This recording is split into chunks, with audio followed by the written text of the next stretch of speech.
Everyone has a manhwa tier list. Most of them are completely wrong. I have read over 200 manhwa. I have watched every major tier list on this platform. And the same 5 titles appear in S tier on every single list. Placed there based on popularity, not actual craft. Today that changes. My criteria for S tier are simple and ruthless. First, the art must be intentional. Not just detailed. Directed, like a film. Second, the power system must follow its own rules without exception. Third, every single chapter must end with you immediately reaching for the next one. All 3. No exceptions. Let me start with the titles that almost made it. Illicid. The art in Illicid is the finest in the entire medium right now. The character design, the expression work, the action compositions.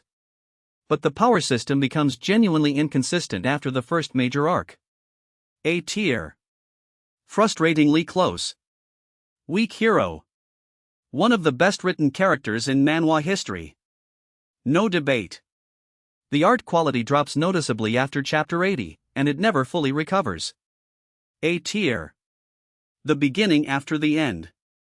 The first arc is S tier writing. Absolutely. The middle of the story loses everything that made it special. Full series grade, A tier. Now. The actual S tier. Number 1, Solo Leveling. Here is the thing about solo leveling that almost no one explains correctly. It is not the power fantasy. Every isekai has a power fantasy. It is not even the story, which has real structural weaknesses in the final arc. Solo leveling makes S tier because of visual storytelling. Shugong wrote this series with the visual language of cinema. Artist Dubu executed it as a director, not a page filler. Every chapter is storyboard. Panel flow creates tension, release, and pace. Exactly the way a film editor does with cuts. When Sung Jin-woo enters a dungeon, you do not just read it. You experience it. That level of craft is extremely rare in the entire comics medium, not just manhwa. S tier. Number 2, Omniscient Reader's Viewpoint.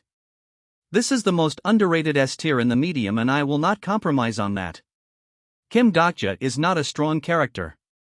He is not a warrior or a mage. He is the only human being who read a web novel called 3 Ways to Survive the Apocalypse. All the way to the final chapter. Then that apocalypse begins in real life. And he is the only person who knows how the story ends. His weapon is not power. It is foreknowledge and the crushing emotional weight of knowing that the people around him are following a script that ends in tragedy. He cannot stop it by being stronger. He has to be smarter. More strategic. More willing to sacrifice. And the story is completely aware that he knows this, and it starts to change. The scene in chapter 340 is one of the most emotionally affecting things I have read in any medium. Not just manhwa. Any medium. If you have not read Omniscient Reader's Viewpoint, you are missing. The best argument for manhwa is serious literature. S tier. It is not close. Number 3, Nano Machine. People consistently sleep on Nano Machine because the early art is rough. Read past chapter 30 before you make that judgment. The cultivation system in Nano Machine is the most logically consistent power framework in the entire portal fantasy genre. Cheon Yeo-won does not receive random power-ups. Every advancement has a clear mechanical cause within the Nano Machine's established rules. Every fight outcome follows from those rules with 0 exceptions across 200 chapters. That consistency is extraordinarily rare. Most long-running manhwa introduce power creep or narrative convenience at some point. Nano Machine never does. At over 200 chapters with 0 filler arcs, it is a structural achievement that the lack of an anime adaptation makes genuinely baffling. S tier. Number 4, Mercenary Enrollment. I want to explain specifically why this makes S tier when people underestimate it. Ijin-Yu's fight choreography is designed for animation. The panel sequencing reads like storyboard frames for a film rather than static images. At over 180 chapters, there is not a single arc that exists only to pad length. Every story beat advances character or plot without exception. The emotional grounding of the story, the domestic scenes, the family dynamics, gives the action sequences weight that pure power fantasy manhwa cannot match. When Aijin fights, you understand exactly what he is fighting for. That makes every confrontation hit harder. S tier.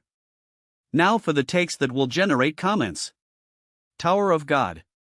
The world building is extraordinary. The character roster is among the best. In the medium. But the pacing issues after the first arc are not minor complaints. They are structural problems that compound over hundreds of chapters. A tier. I know. Tell me I am wrong. Use chapters, not feelings. The beginning after the end. I respect what it built in the early arcs. But the mid-series drop in writing quality is severe, and the story never fully recovers. The momentum of its opening. A tier on full series evaluation. That is the S tier manhwa tier list for 2026. Every title mentioned is readable free on Webtoon. Links in the description. Next video, the strongest manhwa protagonists across all series, ranked by actual feats. Not plot armor. Feats. That one will cause even more damage in the comments section. Subscribe so you do not miss it.